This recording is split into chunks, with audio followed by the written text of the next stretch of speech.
Hi friends, welcome back to our channel. ఈరోజు మన వీడియోలో స్పెషల్ రెసిపీ మట్టి పాత్రలో నాటుకోడి పులుసు. ఇలా మట్టి పాత్రలో నాటుకోడి పులుసు చేసుకుంటే చాలా బాగుంటుంది. ఇప్పుడైతే మనం నాటుకోడి పులుసు ఎలా చేసుకోవాలో చూద్దాము. ఇప్పుడు గ్యాస్ ఆన్ చేసుకుని ఒక కడాయి పెట్టుకుని అందులో 15 లవంగాలు, 3 యాలకులు, 15 మిరియాలు, 2 మరాఠీ మొగ్గలు, కొద్దిగా అనాస పువ్వు, 2 అంగుళాల దాల్చిన చెక్క, 2 టేబుల్ స్పూన్ల ధనియాలు వేసుకుని వాటిని లో ఫ్లేమ్లో కొద్దిగా ఫ్రై చేసుకోవాలి.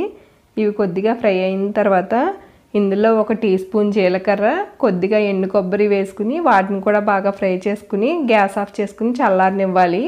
ఇవి పూర్తిగా చల్లారిన తర్వాత మిక్సీ జార్లో వేసుకుని మెత్తగా మిక్సీ పట్టుకోవాలి. ఇలా మిక్సీ పట్టుకుని దీన్ని బౌల్లోకి తీసుకోవాలి. ఇప్పుడు ఇదే మిక్సీ జార్లో 1 వెల్లుల్లిపాయని ఇలా ఒలుచుకుని ఇందులో వేసుకోవాలి. అలాగే 2 అంగుళాల అల్లాన్ని క్లీన్ చేసుకుని ముక్కలుగా చేసుకుని ఈ మిక్సీ జార్లో వేసుకుని మెత్తగా మిక్సీ పట్టి ఒక బౌల్లోకి తీసి పక్కన ఉంచుకోవాలి. నేను ఇక్కడ 1.5 కేజీ నాటుకోడి మాంసాన్ని తీసుకున్నాను. నేను తీసుకున్న నాటుకోడి మాంసం అనేది చాలా లేతగా ఉంది. నాటుకోడి మాంసాన్ని శుభ్రంగా కడిగి ఇందులో 1/2 టీ స్పూన్ పసుపు, 1 టీ స్పూన్ రాళ్ళ ఉప్పు, 3 టీ స్పూన్ల కారం, మనం ముందుగా మిక్సీ పట్టి ఉంచుకున్న మసాలా 1 టేబుల్ స్పూన్ వేసుకోవాలి. అలాగే ముందుగా మిక్సీ పట్టి ఉంచుకున్న అల్లం వెల్లుల్లి పేస్ట్ 1/2 టేబుల్ స్పూన్ వేసుకుని 2 టేబుల్ స్పూన్ల ఆయిల్ కూడా పోసుకుని మొత్తం అన్ని బాగా కలిసేటట్లు బాగా కలుపుకొని మూత పెట్టి ఒక పక్కన ఉంచుకోవాలి. ఇప్పుడు మట్టి పాత్రలో 1/2 కప్పు ఆయిల్ పోసుకోవాలి. మనకి నాటుకోడి పులుసుకి కొద్దిగా ఆయిల్ ఎక్కువగానే పడుతుంది.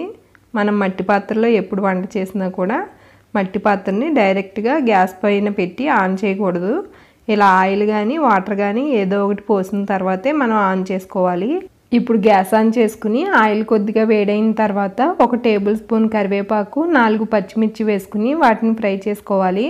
అవి ఫ్రై అయిన తర్వాత ఇలాగ 2 ఉల్లిపాయలని క్లీన్ చేసుకుని ముక్కలుగా కట్ చేసుకుని ఇందులో వేసుకోవాలి.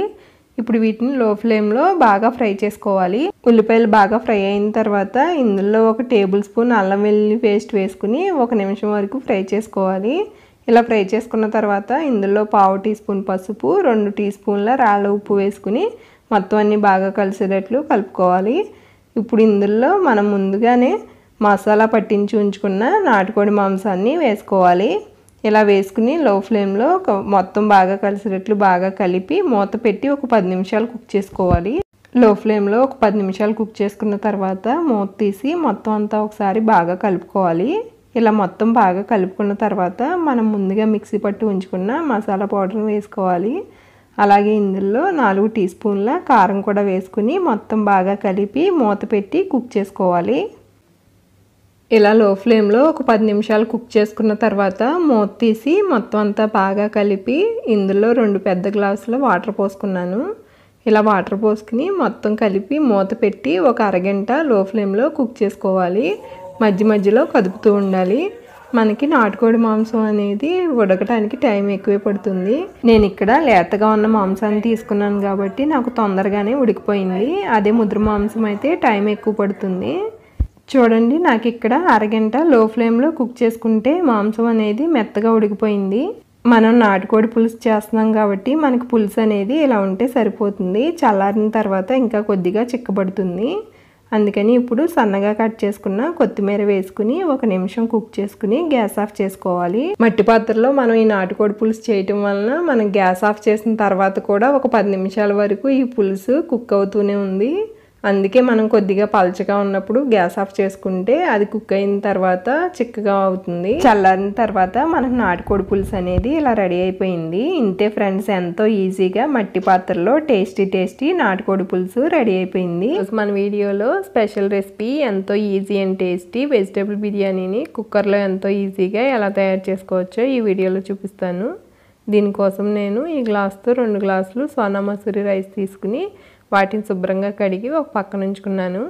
తర్వాత ఒక మిక్సీ జార్ తీసుకుని అందులో 1 టేబుల్ స్పూన్ ధనియాలు, 1 టీ స్పూన్ జీలకర్ర, కొద్దిగా జాపత్రి, 10 లవంగాలు, 2 అంగుళాల దాల్చిన చెక్క, 2 బిర్యానీ ఆకులు, 2 మరాఠీ మొగ్గలు, 1 అనాస పువ్వు, 2 యాలకులు, 1/2 టీ స్పూన్ జాజికాయ పొడి వేసుకున్నాను. ఇవన్నీ వేసుకుని వీటిని మెత్తగా మిక్సీ పట్టుకోవాలి. తర్వాత ఇందులో ఒక చిన్న వెల్లుల్లిపాయని ఇలా రేకలుగా చేసి వేసుకున్నాను. అలాగే ఇందులో 2 అంగుళాల అల్లాన్ని ఇలా చిన్న ముక్కలుగా కట్ చేసి వేసుకున్నాను. ఇప్పుడు వీటిని కూడా మొత్తం కలిపి మెత్తగా మిక్సీ పట్టుకోవాలి. ఇప్పుడు గ్యాస్ ఆన్ చేసుకుని ఒక ప్యాన్ పెట్టుకుని అందులో 3 టేబుల్ స్పూన్ల ఆయిల్ వేసుకోవాలి.